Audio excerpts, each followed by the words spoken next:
Hi, I'm Laura from Teacher Horizons and I'm the Director of School Services.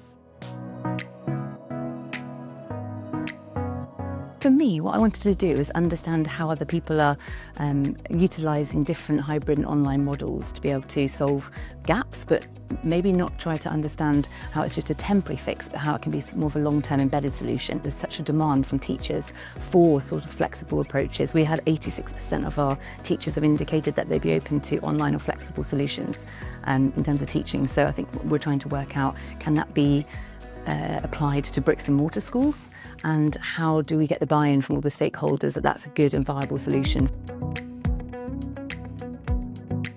I think initially I had seen, and my colleagues had seen, that younger teachers were coming out with this sort of idea of how they wanted to work. They wanted to work online a bit more flexibly, but actually I've noticed it's not just that, it's a broader trend of just a better work-life balance. So I'm a mum myself, I've got 4 children. It was not going to be sustainable for me to stay in the classroom at the current rates with having young children at home. So instead I decided to start looking for an online role myself, which is how I ended up at Teacher Horizons. And there's many other teachers in their 40s and 50s are thinking, actually, I think I want to be able to be a bit more present at home. And after COVID, I want to be a bit more flexible in what I can do and have a work-life balance as well. All the world over, the leaders are struggling sometimes to recruit those key subject areas that typically is physics, computer science, special needs. Counsellors even have featured on the list for sort of the first time in the last couple of years. So what they are looking at, and I think what's happening is leaders are more open to looking at what other solutions can we employ. And so where there might have been some resistance to it before, it's now considered to be something that they're actively coming to us and saying, we need a 6-hour-a-week psychology teacher. Who can you find?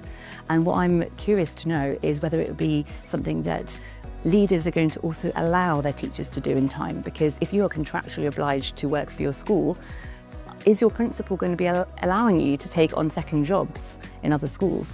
So I'm thinking that there's just lots of interesting things that I think are going to play out this year. It's moving towards having reduced barriers.